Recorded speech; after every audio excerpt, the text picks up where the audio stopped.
Este mensaje se titula ¿Por qué la pequeña Belén? Fue predicado por el santo profeta de Dios, William Marion Branham, el día 28 de diciembre de 1958, un domingo por la mañana, en Jeffersonville, Indiana.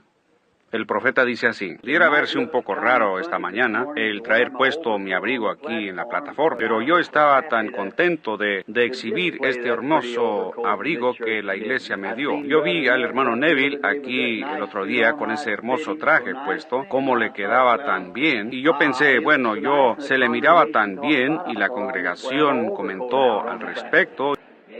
Yo pensé, yo me pondré mi abrigo en la plataforma. Ustedes saben, yo creo que nosotros nunca maduramos. Nosotros siempre... Y yo no quiero madurar. ¿Qué de eso, hermano Luther? No, nunca queremos madurar.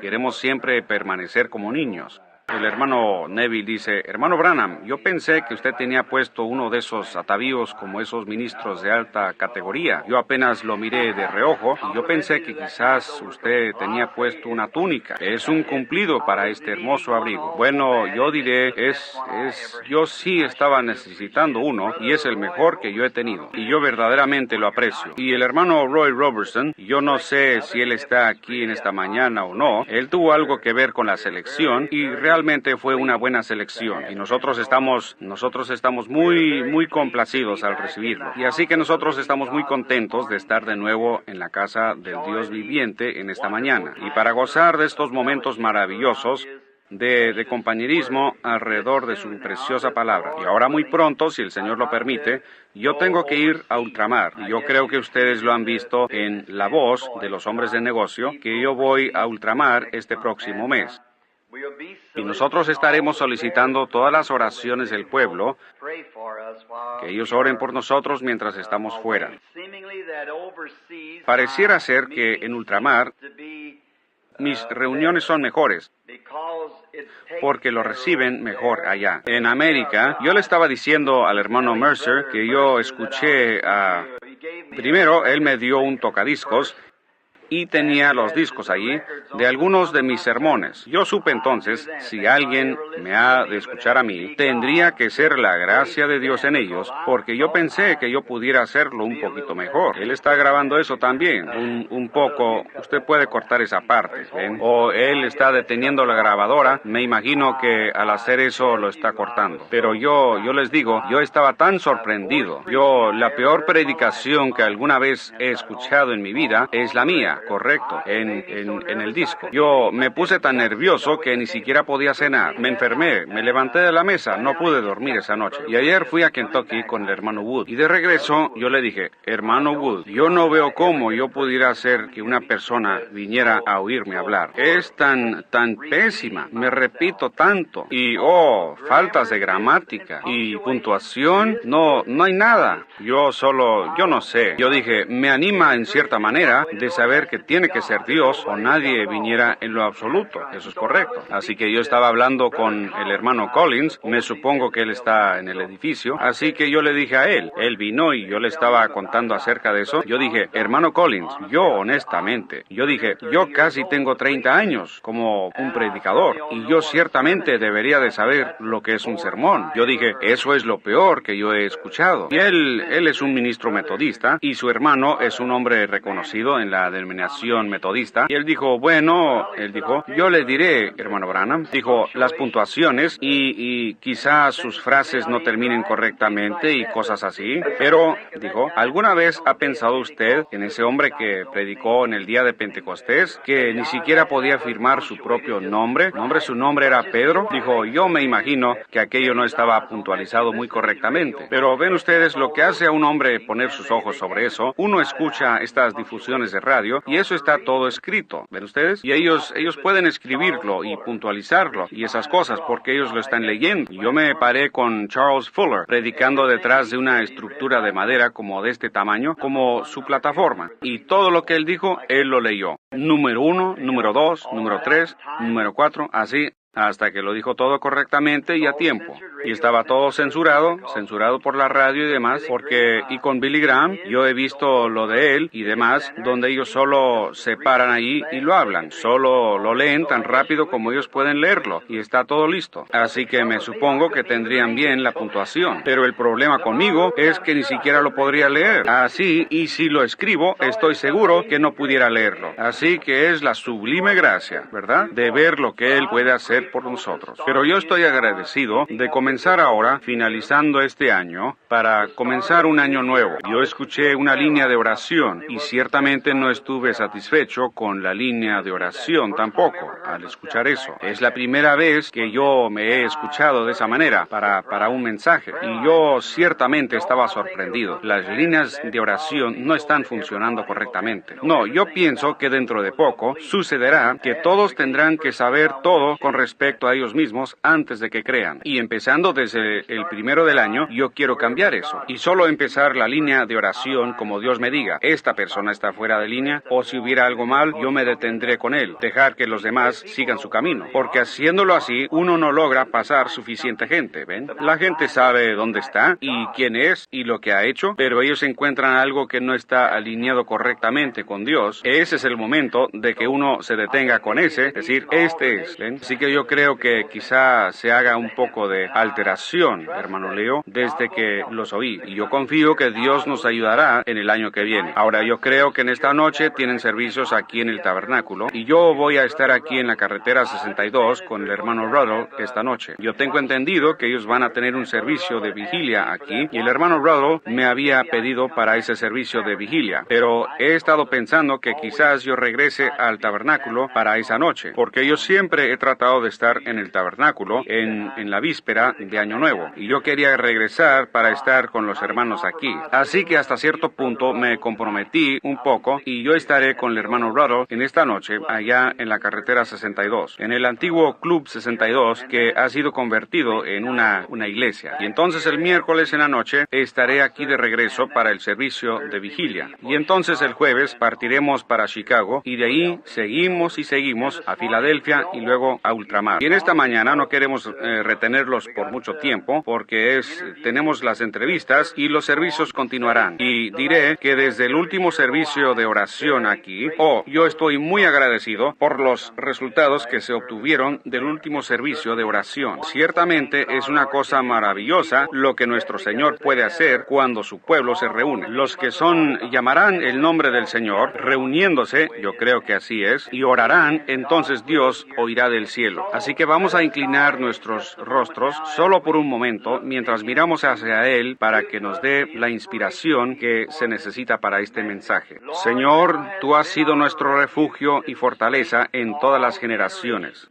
Nuestros padres antes de nosotros confiaron en Ti y no fueron confundidos. Ellos creyeron en Tu santo nombre y ellos resplandecieron como luces brillantes. Y nosotros miramos hacia ellos, como ha dicho el poeta, huellas en las arenas del tiempo, nuestras partidas dejan detrás de nosotros huellas en las arenas del tiempo. Entonces vemos que aquellos que confiaron en Ti, siempre, sin fallar alguna vez, salieron adelante. Aunque ellos pasaron por muchas aguas profundas y por grandes pruebas y persecuciones, pero aún así, en el fin, Tú siempre los sacaste más que conquistadores, porque es Tu palabra prometida que Tú harías esto. Y nosotros oramos hoy que Tú bendigas a esta iglesita. Bendice a su pastor, a nuestro buen hermano, el hermano Neville, y a su familia. Te pedimos que Tú seas con él en este año venidero, y lo unjas grandemente, y lo bendigas a él en todo aspecto. Fortalece la salud de su familia, a los pequeñitos que están creciendo. Guarda al hermano Neville fuerte y saludable. Y bendice a esta iglesia y a todo miembro que está en ella. La mesa de síndicos, cómo amamos a estos verdaderos valientes de Dios. Y la junta de diáconos, ellos también son Tus siervos valientes. Y a toda la gente que viene aquí, estamos agradecidos por ellos, Señor. Me hace tanto bien a mi corazón al saber que este pequeño pantano lleno de hierbas que estaba en la esquina hace muchos años, Ha sido hecho un faro para el reino de Dios. Y yo oro, Dios, que permanezca firme hasta que Jesús venga. Y que muchas almas que han estado aquí, Señor, que aparezcan en aquel día lavadas en la sangre del Cordero. Concédelo. Y mientras abrimos esta bendita palabra tuya, esta mañana, Señor, al voltear las páginas para leer de ella un texto, y sabemos que solo tú puedes dar el contexto, y nosotros oramos, Dios, que tú unjas tu palabra y que vaya directamente a los corazones del pueblo para que les haga bien. Haz creyentes de incrédulos y fortalece a los cristianos y sana a los enfermos y dale ánimo al desanimado y recibe gloria para ti mismo. Para hacer esto, Señor, circuncida los labios que hablarán y los oídos que oirán, porque te lo pedimos en el nombre de Jesús. Amén. Anunciando un pequeño texto que yo tengo en mi corazón desde el domingo pasado, y yo estaba hablando sobre los hombres sabios viniendo a ver a Jesús, la estrella que ellos siguieron desde el este hasta el oeste. Mientras estudiaba eso, yo llegué a una escritura, y entonces no pude estar aquí para la víspera de Navidad por causa de un servicio en la cárcel y demás. Yo tuve que estar allá. Yo pensé que hablaría hoy sobre el tema de ¿por qué la pequeña Belén? Y yo quiero leer del libro de Miqueas, el profeta, uno de los profetas menores, el capítulo 5, y el versículo 2. Se lee así: Pero tú, Belén Efrata, pequeña para estar entre las familias de Judá, de ti me saldrá el que será Señor en Israel, y sus salidas son desde el principio, desde los días de la eternidad. Yo tenía una manchita sobre la escritura, por esa razón yo no podía distinguir cuál era la palabra en el momento. De todos los lugares que hay en Palestina, y allí hay muchas grandes ciudades y sus localidades, ciudades que parecieran ser mucho más conocidas en los relatos de la historia y mejor fortificadas, ciudades más grandes. ¿Y por qué Dios escogería la pequeña Belén para ser el lugar del nacimiento de su Hijo? Hay muchas que son más grandes, y, por ejemplo, la histórica Jerusalén, la orgullosa Jerusalén, la capital de todas, y es una de las ciudades más grandes de Palestina. Y entonces nos preguntamos por qué Dios escogería a ese pueblito de Belén para que fuera el lugar de nacimiento de su Hijo. Pero como las Escrituras han dicho, lo que Dios determina hacer, eso será hecho. Y ahí está Dios preordenándolo para que sea de esa manera o nunca hubiera sido de esa manera. Y ahí la Escritura dice, en el capítulo 15 de los Hechos, que no hay nada por casualidad. Dios sabía todo, y no es que sucedió por casualidad, solo fue que Dios lo hizo de esa manera. Y entonces cuando nosotros, con nuestras mentes finitas, comenzamos a pensar sobre eso, ¿por qué el gran Rey del cielo escogería un lugarcito tan pequeño como ese en vez de la capital? En vez de y aún allá habían muchos lugares que tenían una historia espiritual más grande que la que tenía Belén. Por ejemplo, alguno de esos lugares como Silo. Silo era un lugar antiguo de adoración de Israel, a donde todos ellos venían año tras año a este lugar donde reposaba el arca del Señor. Y entonces pensamos, ¿por qué es que él no nacería en Silo? Luego ahí estaba Gilgal, otro gran lugar espiritual de adoración. Entonces, ¿por qué Dios no permitiría que él naciera en Gilgal? Y ahí estaba otra, Sión. Sión estaba en la cima de la montaña. Y entonces nos preguntamos por qué es que Jesús no nació en Sión. Porque ha sido un punto histórico donde el Señor ha bendecido a su pueblo a través de las edades.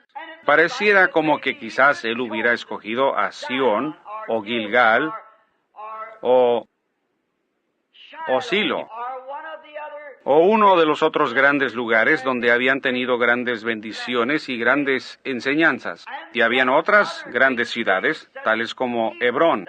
Ese era el lugar para un hombre que estaba buscando una ciudad de refugio, un lugar de seguridad. Estaba también Ramot de Galad, otro lugar de refugio a donde la gente podía venir, la cual hubiera sido muy apropiada para que él naciera allí. Y quizá, si yo lo hubiera estado pensando, yo lo hubiera traído a él a Cades Barnea, porque esa era la silla de juicio y un lugar de refugio. Quizás yo lo hubiera traído a esa parte del país para que fuera su lugar de nacimiento. O quizás nosotros le hubiéramos escogido alguna de las otras ciudades. Pero ustedes saben, estoy tan contento que aún las cositas insignificantes en la Biblia significan tanto. Yo creo que fue Jesús quien dijo esto, que ustedes sobrepasan y llevan a cabo los mayores asuntos de la ley más bien, pero sobrepasan las cositas pequeñas. Y algunas veces son las cositas pequeñas las que mantienen unidas las cosas grandes.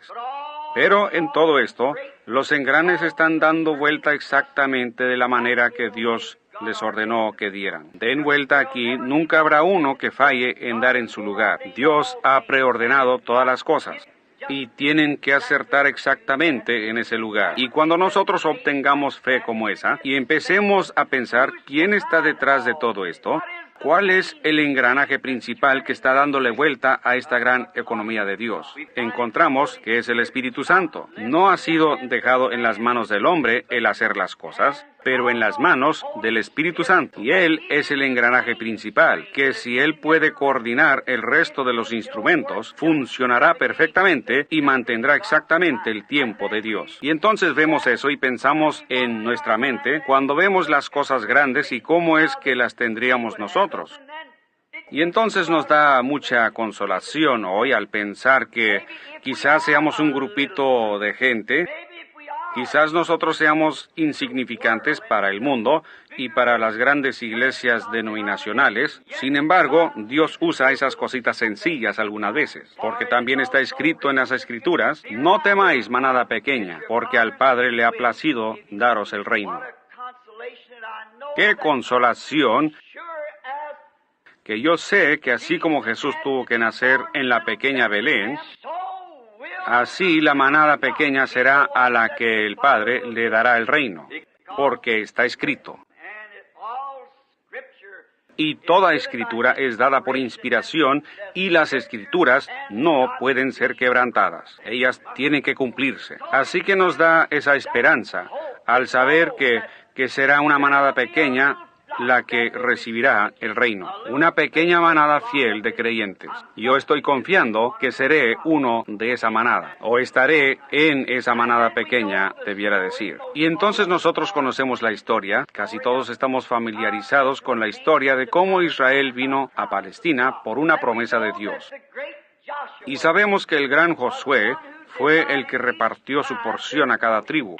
Y ciertamente, si nosotros tuviéramos el tiempo de aquí hasta las 6 de la noche, para quedarnos en este tema, para alinear estas cosas, para obtener el verdadero significado de todo ello, el cual no tenemos, solo como 30 a 40 minutos, así que tenemos que hablar solo de los puntos más sobresalientes, confiando que el Espíritu Santo, a ustedes lectores de la Biblia, les colocará el resto de ello en su corazón mientras proseguimos. ¿Sabían ustedes que las porciones, como Josué las repartió en Palestina, fueron dadas por inspiración? Y esas madres hebreas de esos patriarcas, cuando el niño estaba naciendo y ella estaba en dolores de parto para dar a luz al niño, ella emitía el mismo sitio donde esos patriarcas se establecerían y estarían en los últimos días. ¿Habla usted de inspiración? Esta Biblia está inspirada. No importa qué tan pequeña, toda pequeña escritura tiene una cosa tan sobresaliente en la escritura, en el gran cuadro. Toda palabra es inspirada. Y de eso depende el destino de las almas. Porque es la palabra del inmortal y eterno Dios. Y aún esas madres, cuando el niño estaba naciendo y ella emitía su voz, los colocaba posicionalmente donde ellos estarían en la tierra prometida cientos de años después. Y Josué, sin saber eso, sin embargo, por la misma inspiración, los colocó exactamente donde ellos debieran estar.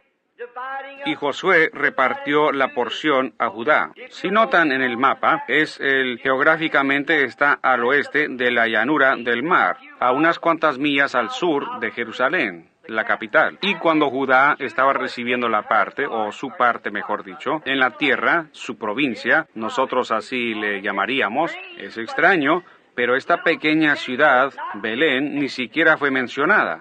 Sin embargo, allí estaba, porque Abraham, o yo creo que fue Rebeca quien fue sepultada en ese lugar. Pero solo debió haber sido una pequeña aldea de alguna clase, porque si leen Josué 5, se darán cuenta que habían como 115 ciudades mayores bajo el dominio de Judá, aparte de las aldeas y pueblitos. 115 ciudades son mencionadas. Y quizás cuando fueron divididas, Belén era tan pequeña, quizá solo había una casita o dos, ni siquiera fue mencionada en la herencia. Y entonces nos damos cuenta que realmente nunca llegó a ser conocida. El que la fundó fue el hijo de Caleb, cuyo nombre fue Salma, y él la fundó. La Biblia dice que él fue el padre de ella, lo que significa que él fue el fundador de Belén. En otras palabras, él quizás se mudó allí y empezó algunas clases de negocios y comercio e intercambios, etcétera, que hizo que se desarrollara. Y más tarde hallaremos que la verdadera razón, que todos los demás estaban celosos de esa pequeña porción de terreno, la cual está hacia el norte y este, y se inclina un poco hacia el sur, en ese pico, y era la más fértil de toda Palestina. Era una región de maíz y una región de trigo, y había grandes huertas de aceitunas y demás en ella. En esa parte de Belén, o Palestina, al final de la provincia de Judá.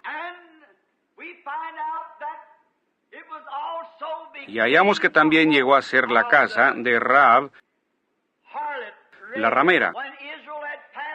Cuando Israel había cruzado la frontera del río Jordán a Palestina, nosotros estamos familiarizados con la historia de Rahab la ramera. Ahora, vamos a formar un cuadro de ella en esta mañana por unos cuantos minutos, como una joven hermosa, que por causa de alguna desventura en la vida, había sido obligada en eso, siendo una pagana. Había sido obligada a esa clase de vida que ella estaba viviendo. Y en muchas ocasiones la gente es obligada a la clase de vida que ellos viven. Yo estaba en la prisión la otra noche para ver a un hombre que estaba cumpliendo una sentencia. Y yo lo tomé de la mano y hablé con él. Y yo dije, ¿por qué hiciste una cosa como esa? Y tomándome de la mano, él empezó a hablar. Y él fue forzado a lo que estaba haciendo. Yo dije, porque tú permitiste que eso te obligara a hacer eso. Tú no tienes que hacer eso. Tú, ni ningún hombre tiene que beber. Yo dije, yo mismo soy nervioso, pero no hay necesidad de eso. Y esta joven, después de que ella hubo oído por primera vez de Israel, y de un Dios, que era un Dios que respondía a la oración. No solo un Dios a quien orar, pero un Dios que respondía. Cuando ella oyó que había un Dios de milagros, que podía obrar milagros, que secó los mares y que hizo que lloviera pan de los cielos, su corazón empezó a temblar. Y cuando ella recibió el primer mensaje de dos predicadores que fueron allá, ella aceptó rápidamente con todo su corazón. Y ahí estaba un cordón de grana colgado de su ventana como una protección para su casa, por causa de que ella había recibido el mensaje. Y quizás yo añada aquí, ¿sabían ustedes que ella tipificó a la iglesia gentil? Ella era una gentil, y ella era un tipo de la iglesia gentil. Cuando ellos oyeron el mensaje, todos nosotros nos encontrábamos en prostitución espiritual, cometiendo fornicaciones espirituales en contra del Dios del cielo, en toda clase de cosas, en toda clase de denominaciones y religiones. Pero cuando nosotros oímos que había un Dios que todavía vivía, que podía obrar milagros, rápidamente nosotros recibimos el mensaje.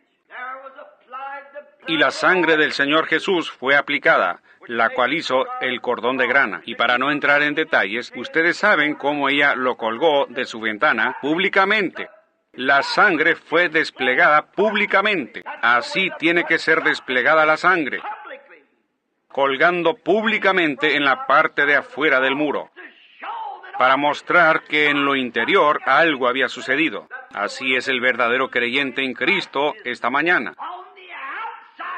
En lo de afuera está desplegada la sangre del Señor Jesús, que muestra que algo ha sucedido en lo interior. Y a través de esto, Dios miró hacia abajo cuando la ira cayó y las trompetas empezaron a sonar. Dios vio ese cordón de grana colgando ahí como un memorial. Siempre le ha placido a Él pasar sobre la sangre. Cuando yo vea la sangre, yo pasaré de vosotros. Él la vio. Y cuando el sacudimiento y el Espíritu Santo recorrieron la tierra y derribaron las paredes, como de 20 pies de grueso, ni siquiera una piedra cayó donde el cordón estaba colgando. Eso muestra la protección de un Dios verdadero para un creyente verdadero. No importa en qué condición está usted, cuando Él lo encuentra, si usted solo acepta ese cordón de grana. Se ve por toda la Biblia. Y luego la vemos cuando ella fue aceptada como una de las israelitas. Ella se enamoró de un hombre, el cual era un capitán y un príncipe en Judá. Él era el capitán de los ejércitos de Israel. Su nombre era Salmón, así como el rey Salomón. Y él era el capitán, y ella entró en un gran romance con este capitán, el cual era el príncipe de Judá. Y finalmente se casó con él. Y cuando la herencia fue establecida para los israelitas, ella y su amado esposo vivieron en Belén. Ahora ustedes empiezan a ver esto abrirse. ¿Lo han visto? ¿Ven? Se empieza a abrir cuando vemos que ella vivió en Belén, siendo una novia gentil para un judío. ¿Por qué? Porque ella creyó en un Dios que obra milagros. Y cuando vemos de dónde vino ella, de haber salido de una casa de mala fama, de prostitución,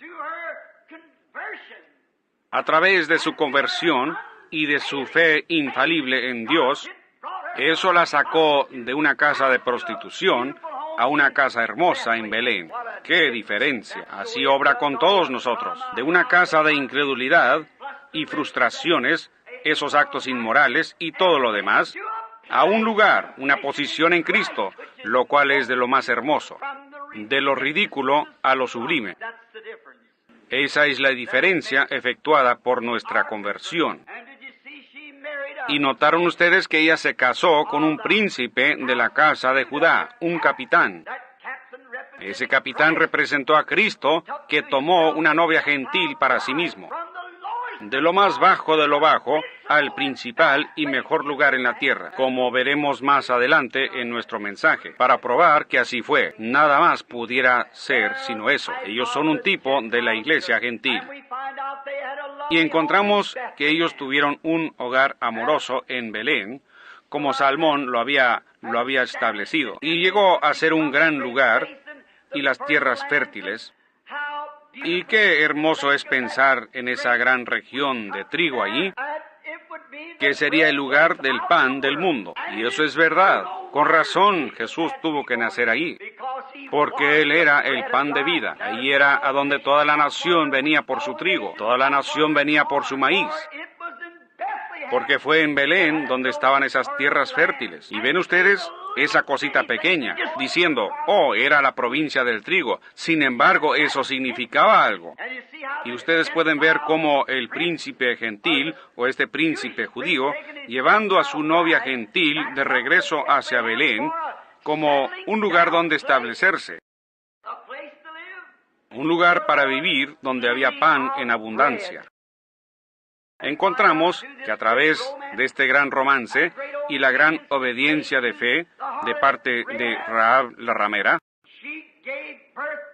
ella dio en nacimiento un hijo a Salmón, y su nombre fue Booz. Y todos nosotros estamos familiarizados con otra gran historia atada ahora a este eslabón. Y Booz nació en Belén de Salmón y Rahab la ramera. Y nosotros Encontramos que años más tarde, después que Noemí había dejado el país y se había ido a peregrinar con los moabitas, y cuando ellos la habían tratado mal y ella se había separado del compañerismo de los demás creyentes, se había asociado en una condición caída, en otra tierra, entre otro pueblo. En otras palabras, ella había dejado la verdadera iglesia para irse al mundo por un tiempo, para unirse a una iglesia social que creía que cualquier cosa estaría bien. Ahí ella perdió a su esposo. Y no siempre tiene que ser una muerte física. Usted pudiera perderlo en una muerte espiritual o perder su esposa. Es mejor permanecer en buen terreno. Usted mejor se debiera quedar donde sabe que está cubierto por la sangre, a pesar de cómo se miren los demás, qué tan grandes son, qué tan buenas torres tienen ellos en sus iglesias, o cómo suenan las grandes campanas. Es mejor que usted se quede donde la sangre cubre el pecado del pueblo. Puede ser que se pierda el uno o el otro, y, sobre todo, pudieran perder al Señor Jesús y ser dejados fuera. Y entonces encontramos que después que sus hijos habían muerto, ella había perdido a los dos, y ella regresó porque no había avivamiento del Espíritu en la ciudad en ese tiempo.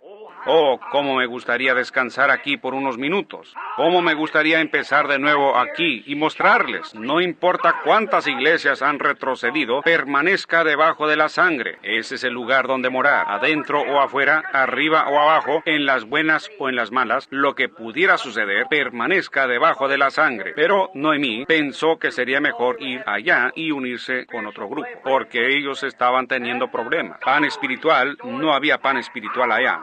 Pero Dios la restaurará. Yo restauraré, dice el Señor. Quédese en el campo de donde proviene eso. Así que encontramos que ella empezó a anhelar por regresar, porque ellos oyeron que un gran avivamiento había empezado. Y si usted nota, Noemí regresó en la sazón de la cebada, dice la Biblia, justamente en el tiempo de la siega. En otras palabras, cuando estaba aconteciendo un gran avivamiento, aplicándolo espiritualmente. Ella regresó justamente en esa temporada. No le había quedado nada. Ella no tenía nada. Y Orfa, una de las esposas de sus hijos, cuando se dio cuenta de lo que ella tenía que sacrificar, siendo un tipo de la iglesia moderna, si yo tengo que ir allá, tendré que dejar mis bailes, tendré que dejar mis buenos tiempos y mis reuniones sociales. Entonces ella solo lloró y besó a su suegra y se regresó. Pero aquí está un cuadro hermoso. Estaba con ella otra nuera llamada Ruth, la cual una vez más era un tipo de la novia gentil, quien besó a su suegra y dijo: yo dejaré todo, yo me voy contigo. Que tu pueblo sea mi pueblo, que tu Dios sea mi Dios. Donde tú mueras, ahí moriré. Donde seas sepultada, ahí seré sepultada. Eso es lo que Dios quiere. No es aquello fronterizo a la mitad del camino, pero un rendimiento absoluto y completo al reino de Dios. Ella la besó. Y entonces Noemí dijo para desanimarla: tú mejor deberías regresar a tu pueblo. Yo estoy vieja y ya no hay más hijos en mí. Y la ley era que ella tenía que esperar por un hijo. Y dijo: ya no hay más en mí, y si yo tuviera un esposo y tuviera un hijo, tú también serías demasiado vieja para casarte con él. Así que mejor regrésate a tu pueblo. Pero Ruth dijo: yo no regresaré. Fe arraigada y fundada, fe perfecta había bajado al corazón de Ruth. Ella dijo: yo me voy contigo. Y ella se aferró de ella. Se agarró de ella. Yo voy a estar donde tú estés. Me gusta eso. Y nosotros estamos familiarizados con la historia mientras prosigue. Como este gran Booz, el cual era el señor de la siega, era en el tiempo de la siega, y él era un pariente de Noemí. Y cuando se encontró a Ruth allá en la misioncita espigando, cada espiguita que ella podía recoger, que tenía algo de trigo, ella la recogía, porque era vida. Booz, siendo el señor de la siega, mandó que sus segadores dejaran caer un manojo de vez en cuando para ella, y ella lo recogía con gozo. Y entonces ese día ella desgranó un delantal lleno. Y cuando salió Booz, el señor de la siega, y vio a Ruth, y vio su fidelidad, él se enamoró de ella. Observen, a Booz representará a Cristo. ¿Dónde estaba él? En Belén. ¿A dónde vino Ruth? A Belén. ¿En dónde estaba espigando ella? En Belén. ¿Ven todos estos detalles espirituales hasta aquí? La trayectoria de esta gran escena que está tomando lugar, Dios sabiéndolo desde el principio. Y ella le empezó a preguntar a su suegra qué es lo que ella debía hacer. Y finalmente Ruth se casó con Booz, otra vez una gentil casada con un príncipe en Judá. Y se estableció y vivió en Belén. Pero tú, pequeña Belén, ¿qué no eres tú la más pequeña entre todas las principales ciudades de Palestina? Pero le ha placido a Dios, cuyo conocimiento y cuya salida es desde la antigüedad, desde el principio, para que su hijo naciese ahí. Él sabe todas las cosas y él lo obra todo para el bien. Y ahí Ruth se casó con Booz. Y cuando se casaron Ruth y Booz, si tuviéramos tiempo para entrar en esa gran historia, la cual es una de las más grandes escenas de amor en todas las edades, cuando Ruth y Booz se casaron. Y recuerden, paremos aquí solo por un minuto. Es tan hermoso para sobrepasarlo. Ruth era una gentil.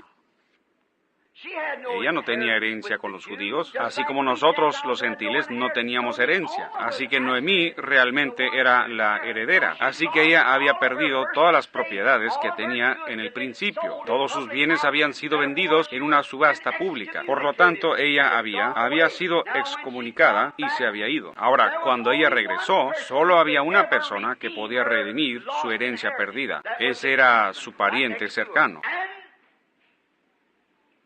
Y Booz sabía esto, así que él tenía que obrar de alguna manera para obtener a esta muchacha gentil por esposa. ¿Y qué es lo que tenía que hacer? Él tenía que comprar todo lo que le pertenecía a Noemí para poder obtener estos bienes.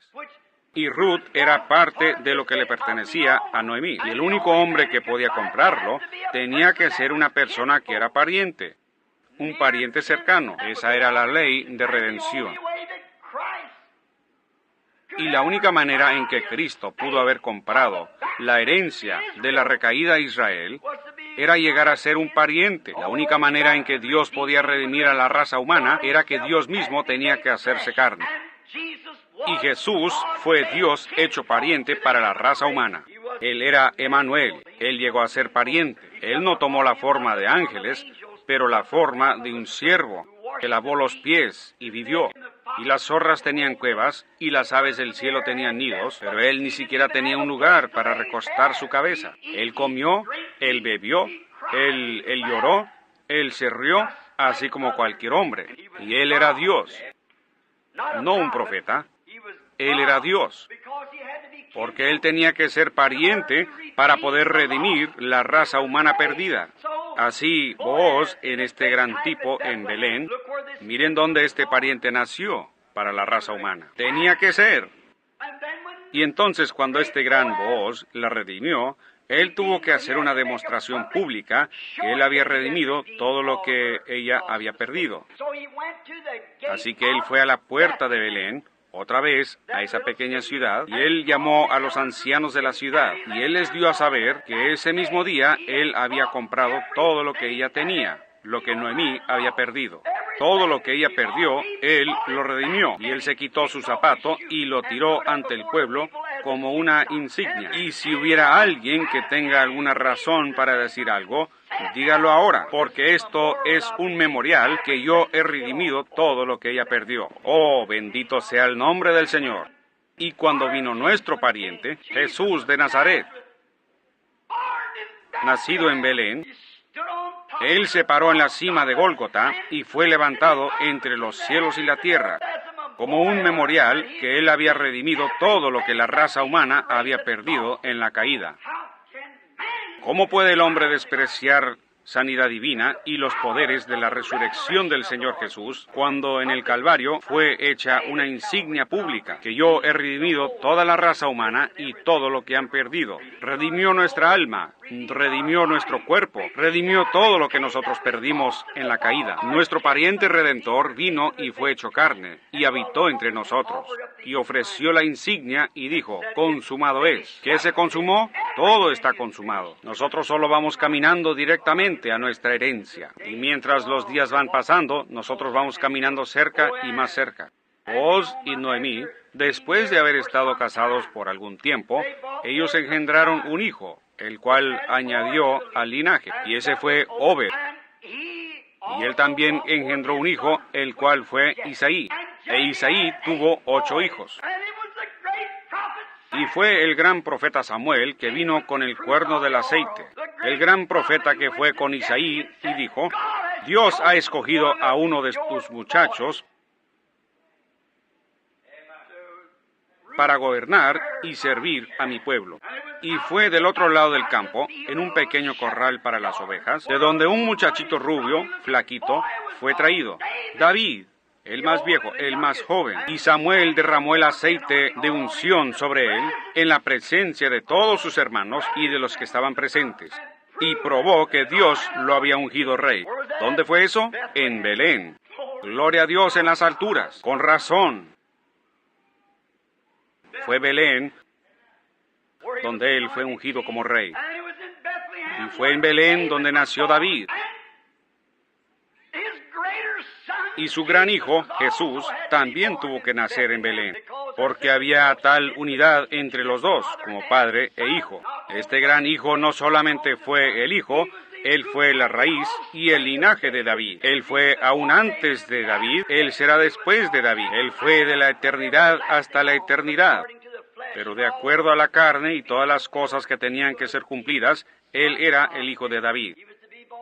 Él habría de nacer años después en esta misma Belén, en esta pequeña ciudad abandonada. Pero todo el tiempo allí, ¿notaron?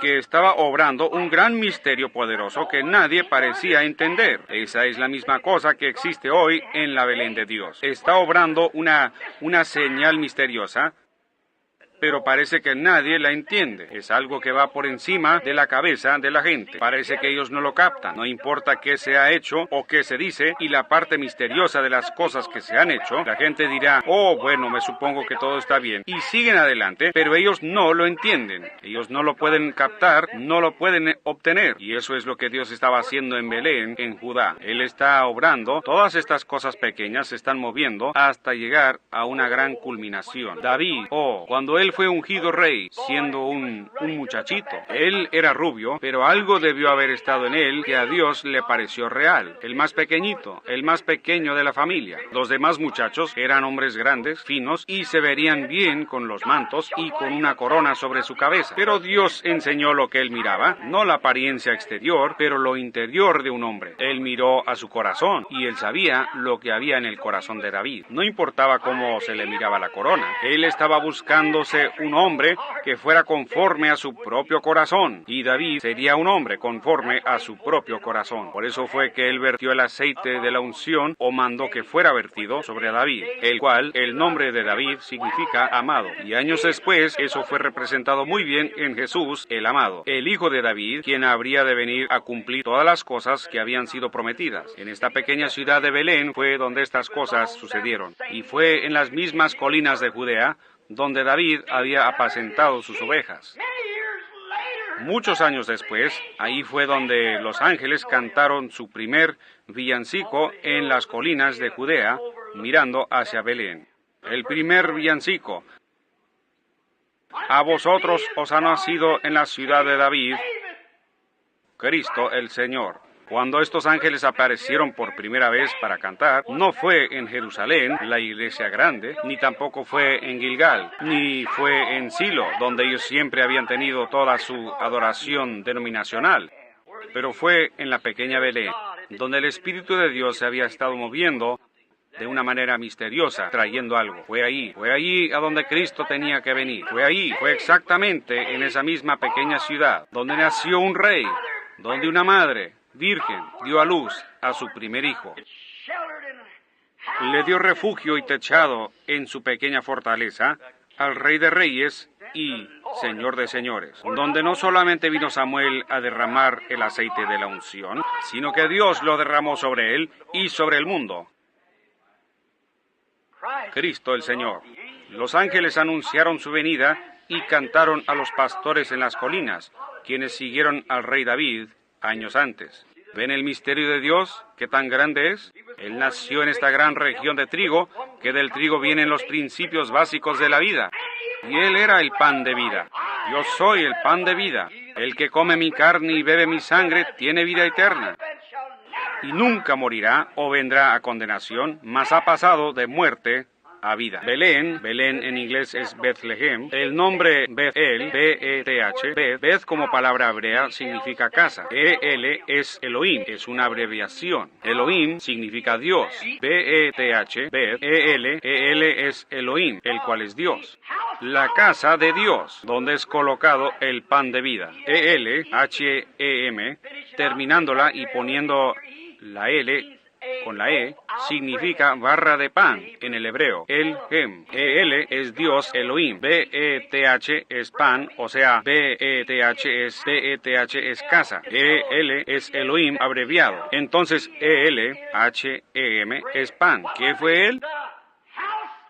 La casa del pan de Dios. La casa del pan de Dios. Casa, Beth, Elohim, Dios, El-Hem, pan, la casa del pan de Dios, significa Bethlehem. ¿Dónde más podría él haber nacido sino allí? Pero fue ocultado de todos menos al profeta. Él dijo, él saldrá de Belén. Ellos estaban buscando en Jerusalén, estaban buscando en la gran Silo, estaban buscando por todas partes, pero él salió de Belén, porque era la casa del pan de vida de Dios. Él es la canasta del pan de Dios para el mundo. Ahí estaba, nacido en Belén. Él no pudo haber nacido en ninguna otra parte. Podrían haber muchas cosas grandes. Yo estaba estudiando esta semana de los distintos aspectos espirituales de esto, el por qué tuvo él que nacer en Belén. Cuando yo toqué estos puntos, el Espíritu Santo me arrebató y yo dije, oh Dios, eso es suficiente. Ahora lo veo. Él no pudo haber nacido en otra parte sino en Belén. Era el lugar del pan de la nación. Era el pan de toda la casa de Israel, el que salía de ahí. Él era el pan de vida que descendió del cielo, el maná espiritual.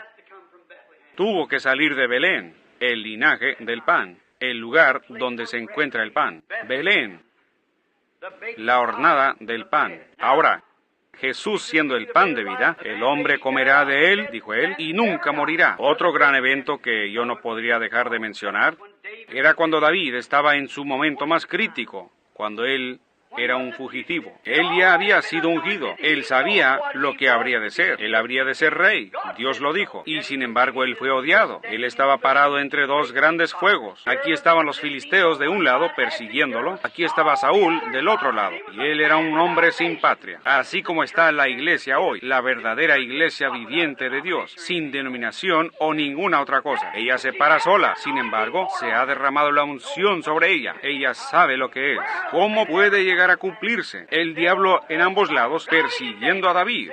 Él se había refugiado en fortalezas, en el desierto y en cuevas, tratando de esconderse, con una pequeña banda de guerreros fieles, solo unos pocos creyendo como él. Pero esos hombres creyeron a Dios, que ese sería el rey. Así son los creyentes de hoy, que están escondidos de lugar en lugar. Pero sin embargo, ellos saben quién viene para ser rey. A mí no me interesa quién va a ser presidente. Sabemos que él viene y se mira más lejos que nunca. Cuando la ciencia está tratando de gobernar y dicen que pueden hacer un hombre, que pueden hacer esto y que ellos pueden tomar un conejo y sacarle polen y hacer otro conejo y demás, tratando de desaprobar la palabra de Dios. Sin embargo, hay un pueblo que cree en Dios que se para tan firme como siempre. No importa lo que venga o vaya, ellos todavía creen en Dios. Dios es verdadero. Ellos se aferran de las manos incambiables de Dios, en medio de batalla, en medio de lágrimas, en medio de enfermedad y muerte y de todo. Ellos aún así se aferran de la mano incambiable de Dios. Ellos saben que Él viene como rey. La gente hoy se ríe y hace burla de ellos y los llaman aleluyas, los llaman todo lo que quieren, pero esos guerreros de Dios se paran fieles en el puesto del deber. Pudieran llamarlos el grupo sanador, pudieran llamarlos montón de fanáticos o lo que desean. Ellos se aferran a ese rey. Ellos saben que Él viene en poder. Aunque los demás tomen su nombre en vano, se burlen y se mofen del pueblo quien cree en Él, llamándolos desechados, escoria. Eso no los molesta en nada. Ellos se mantienen fieles en el puesto del deber. Esos guerreros que estaban con David se mantuvieron a su lado. Si un filisteo venía, él tenía que pelear. Con quien fuera, ellos eran acechados por todos lados. Pobre David, en su mente estaba todo confundido. Él pensó, Señor, ¿cómo puede ser? Ustedes saben, algunas veces los líderes pasan por cosas que la congregación no sabe por lo que ellos están pasando. Cuando uno piensa de promesas que Dios ha hecho, entonces ¿por qué no se cumplen? Ellos no se lo dicen a su congregación. frustración. Ellos no se lo comentan a la gente con la cual se asocia, pero hay muchas frustraciones en el corazón de un verdadero líder. David estaba sentado ahí, su garganta estaba quemándole y estaba en pleno verano. Los filisteos estaban tomando ventaja de esa división entre David y Saúl buscaba a David por donde quiera y los filisteos también. Y luego los filisteos buscaban a los israelitas. ¡Qué tiempo de confusión! Casi como es ahora. David se refugiaba en este lugarcito, en este pequeño refugio, en cualquier parte que él pudiera, en las pequeñas fortalezas a donde podía llegar. Entonces él subió a la montaña, en ese calor, en medio del verano, cuando el calor estaba tremendo, su garganta secándose y con frustraciones y temores en su corazón, y pensando, oh Dios, ¿cómo puede ser esto? Tú vertiste ese aceite sobre mí, no porque yo me escogí a mí mismo, pero tú me escogiste. ¿Por qué me llamaste de allá de donde apacentaba las ovejas? Me dijiste que me darías esto para servir a tu pueblo, y aquí me tienes en medio de fuegos por donde quiera. Eso estaba pasando por su corazón. Él se sentó en el monte y miró hacia abajo, y los filisteos habían venido y se habían acampado ahí mismo en Belén, su pequeño hogar. Entonces, su pequeña ciudad estaba bajo el control del gobierno del enemigo. No solo eso, pero la casa de su propio padre, la casa de Isaí, estaba bajo cautiverio de los filisteos. Allí estaba su propia nación, su propia iglesia, en contra de él. Aquí estaba el enemigo con el que estaba peleando. Aquí está la gente de la iglesia con quien él estaba peleando. No porque él quería, pero porque él fue forzado a hacer eso. Y muchas veces nosotros somos forzados a hacer cosas y a decir cosas que nosotros no queremos decir como real líder espiritual. Pero él es forzado a hacer eso. Él tiene que escoger un lado y mostrar sus colores. Yo tomaré el camino con la minoría despreciada del Señor, dijo el escritor del himno. Así que ahí estaba él, en ese día caluroso, sin duda caminando para atrás y para adelante, y mirando hacia abajo a través de ese extenso valle, como de 25 millas, para ir y venir. Allí estaba la casa de su propio padre, en cautividad por los filisteos. Ahí estaba Saúl, al cruzar al otro lado, y aquí venía sentado en medio de los dos partidos, ¿ven? Para tomar su lado, viendo este tiempo tan tremendo cuando Israel estaba toda quebrantada. La iglesia se dividió en diferentes denominaciones, por así decirlo. Aquí estaba parado David sin saber qué hacer. Sin embargo, sabía que sobre él estaba la unción. Ellos sabían que la unción estaba ahí. Ellos sabían que David iba a ser rey. Aleluya. Nosotros sabemos quién va a ser rey. No importa quién va a ser presidente. Él será rey. Yo sé que se necesita algo para pararse, pero Dios me ayude a cerrar mis ojos a las denominaciones y a todo lo demás, y fijarme en ese cuadro espiritual de más allá, que Él es el rey venidero. Yo le serviré a Él. Si es muerte, que muera. Si es mi familia, si son mis amados, si es mi denominación, si es cualquier cosa, que pueda servirle a Él. Yo me quedaré con Él. Esos son los guerreros de Dios, como los que estuvieron con David, que tenían sus manos sobre sus espadas, dispuestos a caminar en cualquier momento. Así es como caminan los guerreros de Dios, listos. El enemigo dice, tú tienes que tomarte un traguito para ser sociable. Yo no tocaré tus cosas inmundas. Amén. Ahí está el enemigo, ahí está el guerrero. Oh, ¿por qué no renuncia usted esa cosa de aleluyas que usted cree? Yo creeré en Dios, yo me quedaré fiel. Ahí lo tienen, ahí están los guerreros. Oh, ¿qué quiere decir? No hay tal cosa como sanidad divina. Eso es lo que piensa usted. Yo sé mejor, ¿eh? No hay tal cosa como el bautismo del Espíritu Santo. Esos días han pasado. Eso es lo que piensa usted. Yo ya lo he recibido. Usted ha llegado demasiado tarde para decirme algo al respecto. Ellos sabían que la unción estaba sobre ese muchachito rubio, y ellos sabían que él iba a ser rey. Pero David estaba frustrado en su propia mente. Yo puedo imaginarme. Solo observémoslo por un minuto. Se regresa allá, se sienta y mira hacia abajo y piensa, mi propia amada ciudad Belén, mírala ahí, donde las grandes cosas de Dios han sucedido, donde el padre de mi padre, de mi padre, de mi padre nació, donde mi tatarabuela allá pronunció en el tiempo del nacimiento de Judá, de cuya tribu yo soy, que más allá está algo sobrenatural. Ella pronunció su lugar y Josué colocó a ese hijo ahí mismo, y de ahí han venido todas estas cosas. Tiene que ser. Yo era un pastor y tú vertiste el aceite sobre mi cabeza. Tú dijiste que yo sería rey. Yo te creo. Amén. Entonces él regresa y mira hacia abajo y piensa, bueno, allá muy abajo en mi pequeña ciudad donde nací, está ese grupito donde me asociaba en aquellos días buenos del pasado. Sería mejor si los metodistas miraran hacia sus buenos días de antaño, cuando ellos eran pocos y esparcidos en escuelitas aquí en América, cayéndose bajo el poder de Dios, echando agua en sus caras. Sería mejor para ustedes bautistas también mirar hacia atrás de donde ustedes vinieron y el resto de ustedes. Ustedes pentecostales miren hacia atrás de donde vinieron. Eso es correcto. Allí, en el calor de la batalla, David empezó a pensar, oh, yo me puedo acordar de aquellas noches cuando me acostaba allá al lado de ese monte. Yo me acuerdo cuando miraba aquellas estrellas, cómo ellas se movían allá arriba y cómo Dios habló a mi pequeño corazón de muchacho. Yo me puedo acordar de cuando entré tanto en el Espíritu un día, mirando a las nubes y a los pastos verdes y refrescantes, hasta que yo grité bajo el Espíritu y canté, Jehová es mi pastor, nada me faltará. Aunque ande en valle de sombra de muerte, no temeré mal alguno, porque tú estarás conmigo.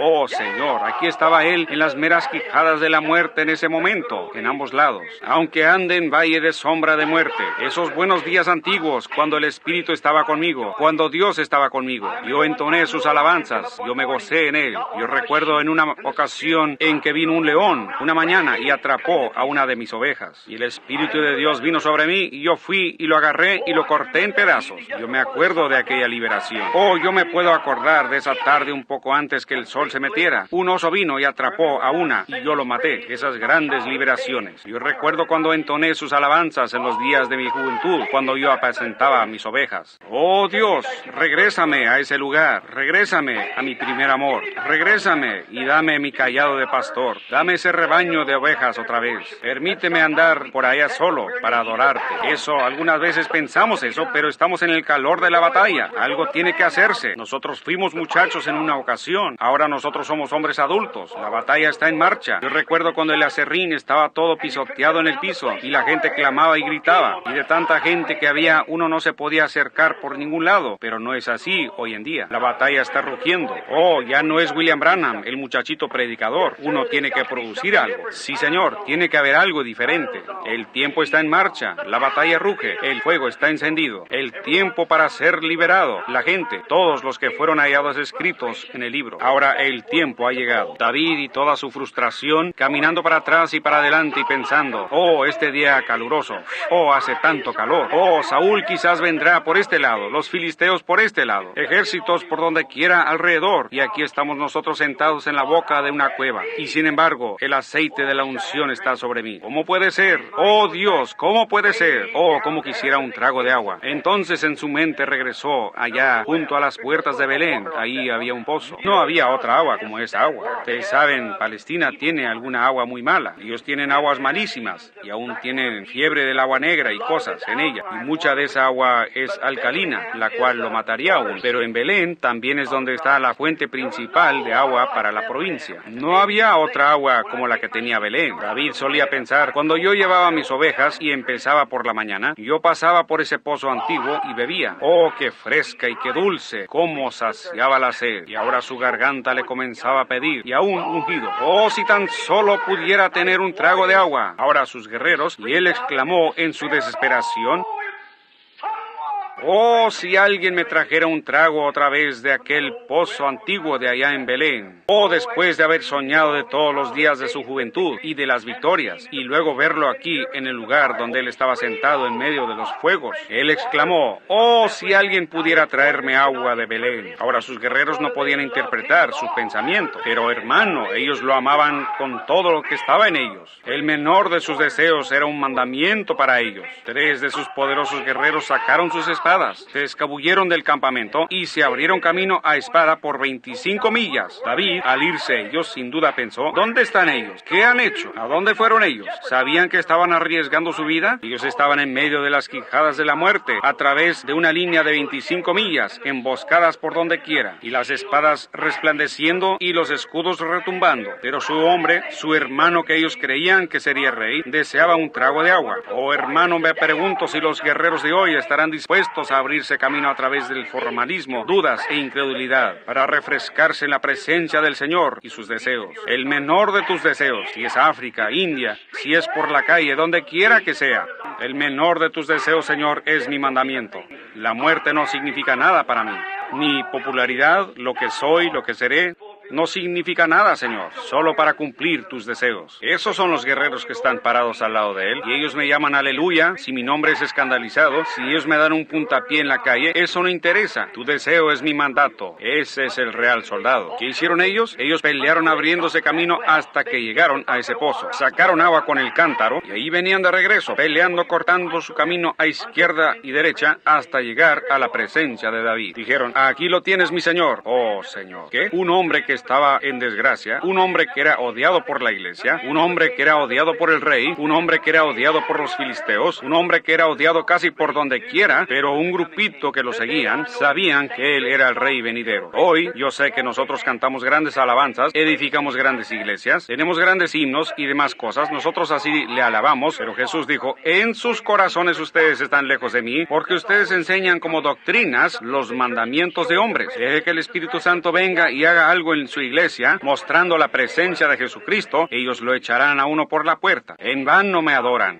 pero lo hacen en vano, enseñando como doctrina las tradiciones de hombres. Pero hay guerreros que creen en Él, hay guerreros que se mantienen firmes, con un entendimiento espiritual, como allá en la pequeña Belén. ¿Ven? Seguro, así fue. David levantó ese cántaro de agua, él la miró, y la Biblia dice que él la derramó sobre la tierra. Dijo, Señor, sea lejos de mí que yo bebiera eso, porque estos mis guerreros han arriesgado sus vidas para ir allá para traerme esta agua. Es la sangre de hombres, y yo no puedo hacerlo. Y esta agua dulce, por la cual ellos arriesgaron sus vidas y abrieron camino por la línea de los enemigos para ir allá y obtenerla, David la derramó sobre la tierra como una ofrenda voluntaria hacia el Señor. No fue por maldad, sino que fue un cumplimiento de las Escrituras. Porque a pesar de que Jesús de Belén es el pan de vida, Él también es el agua de vida. Seguro que es. ¿Y qué hizo Él? Él fue representado en ambas cosas, en David y en los guerreros, porque Él era el rey, y Él era el guerrero que vino y abrió camino por las líneas del enemigo. Amén. Conquistó muerte, infierno y la tumba. Derramó su propia sangre para que Juan 3:16 pudiera cumplirse.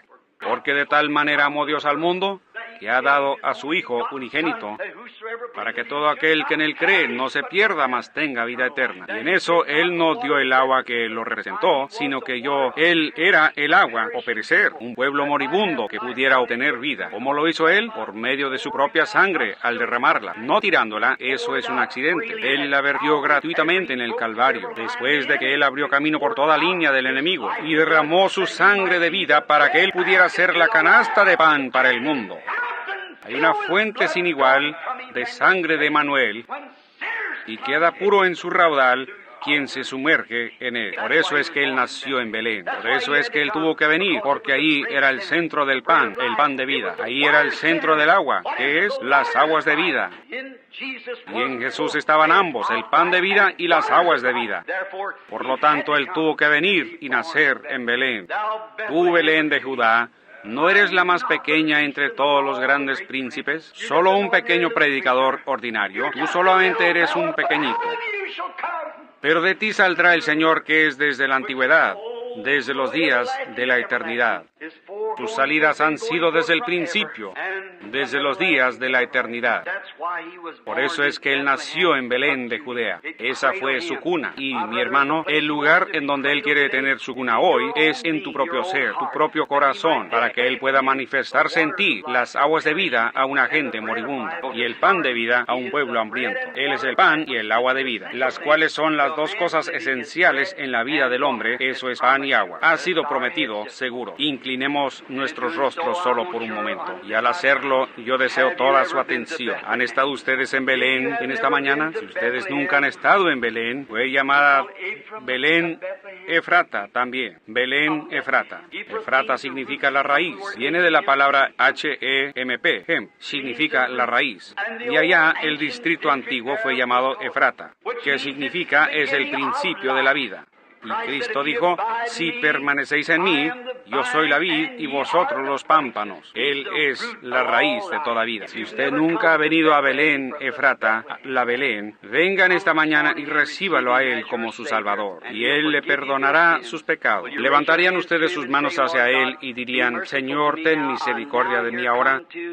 Yo ahora vengo a Jesús con todo mi corazón. Yo vengo a tu Belén, el agua y el pan de vida. Yo ahora lo acepto a Él como mi Salvador. favor. El Señor le bendiga, jovencito allá atrás. El Señor le bendiga. Dios le bendiga, pequeño. ¿Hay otro? Diga, yo vengo hoy con nada en mis brazos. Yo me paro sediento, mi garganta está seca. Me pregunto a dónde puedo ir y encontrar vida real. Me pregunto. Yo me he unido a iglesias. Dios le bendiga, hermana. Yo me he unido a iglesias. Yo ya he hecho todo lo que sé hacer, hermano Branham, pero aún así nunca he tocado el verdadero recurso, el dador de vida. Yo ahora vengo, Señor, para recibirlo. Él está aquí por usted. Levantaría su mano y diría, soy yo, Señor. Yo soy el que está parado y necesitado. El Señor le bendiga mientras oramos. Oh, Señor Dios, este pequeño mensajito quebrantado, aunque fue traído de las Escrituras y todos sus símbolos que tú has puesto allí, quizás está escondido de los ojos de los sabios y prudentes y será revelado a niños tales que quieran aprender. ¿Cómo es que la pequeña Belén, la más pequeña de todas ellas, cómo es que el profeta dijo eso? ¿No eres tú la más pequeña entre todos los príncipes? Pero le agradó tanto a Dios el poder sacar de ese lugarcito insignificante al Señor de Israel. Señor Dios, de un grupito pequeño de gente que ha sido lavada por la sangre viva y escarlata del Señor Jesús.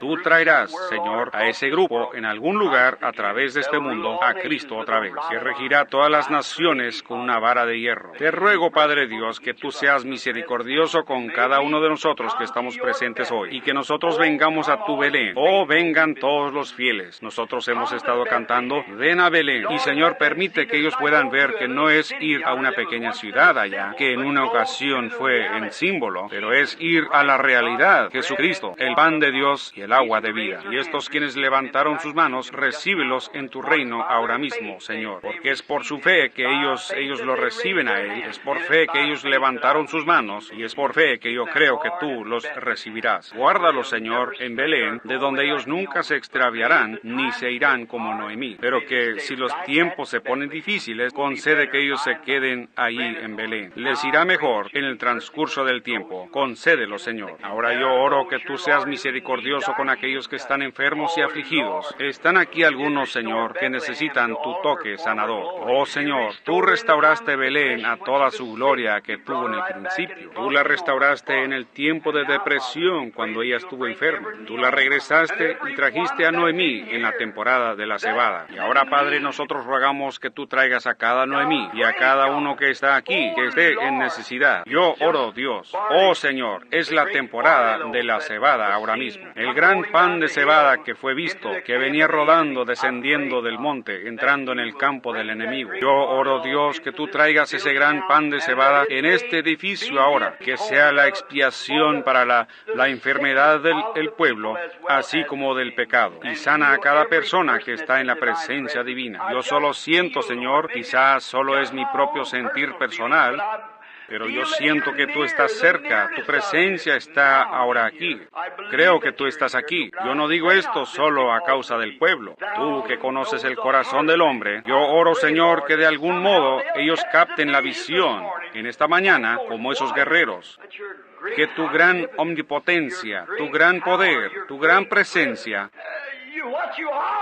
tú siendo quien eres, el Hijo de Dios, el Rey, el ungido, que estás entre nosotros, ellos capten el vislumbre de esto en sus almas y sean sanados de sus aflicciones. Yo hago esta oración mientras les entrego esto en el nombre de Jesucristo, tu Hijo. Amén.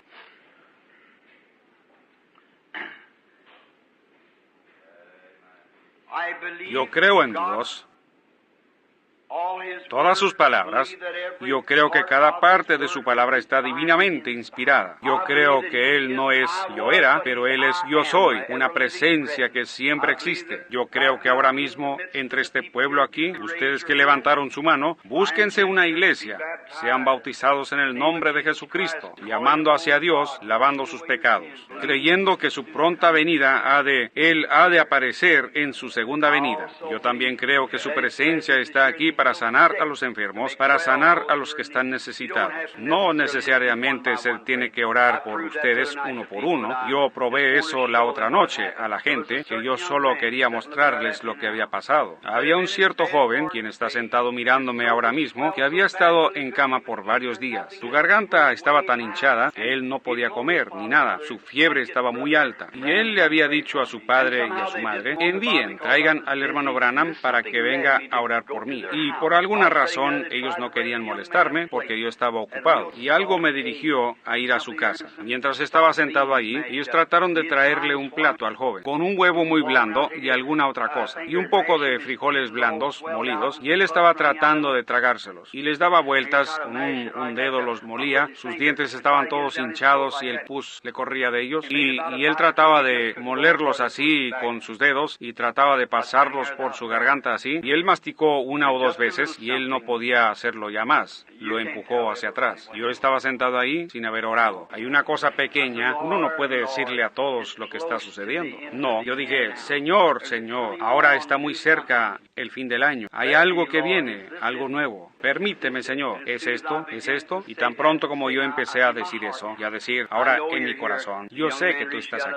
El joven extendió la mano y tomó otro bocado, y otro bocado, y otro bocado, y otro bocado, y limpió todo su plato y se subió a su carro y se fue. Oh, Él es Dios. ¿Ven? Su presencia, su presencia. Ellos no, es solo dejarlo a Él que esté presente. El otro día cuando tomaron la última fotografía, cuando yo lo vi a Él parado ahí, yo lo vi a Él y pensé, bien, yo he visto al ángel del Señor en esos, yo sé que fue maravilloso, pero cuando Él tomó esta, entonces como a las 3 de la mañana, Él me despertó y me dijo lo que iba a pasar y me lo explicó todo y cómo estaría la armadura y todo. Me enseñó cosas ahí que yo nunca había visto. Yo entré y la cogí y la miré y ahí estaba. Yo nunca lo había visto antes. Oh, qué sensación trajo eso para mí. Una consolación de saber que Él está presente. Él está aquí, solo su presencia. Y la presencia del Señor estaba ahí para sanar a los enfermos. La presencia del Señor está aquí para sanar a los enfermos. La presencia del Señor está aquí para traer convicción a pecadores. La presencia del Señor está en medio de su pueblo. Y Él es el Belén de Dios, llena de pan y agua. Yo estoy tan contento, también ustedes, de que tenemos un lugar a donde venir y comer y vivir para siempre. Ahora, el Señor les bendiga. ¿Tiene algo que quiere decir, hermano? Pongámonos de pie por un momento. Nuestro antiguo canto de despedida. Lleva el nombre de Jesús contigo. ¿Cuántos aman al Señor? Veamos sus manos levantadas muy alto. Ahora, mientras ustedes tienen sus manos levantadas,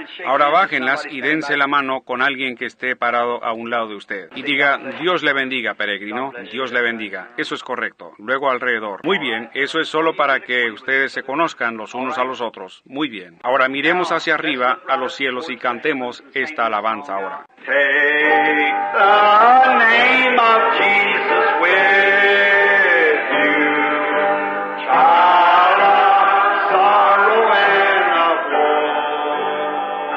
It will joy and comfort give.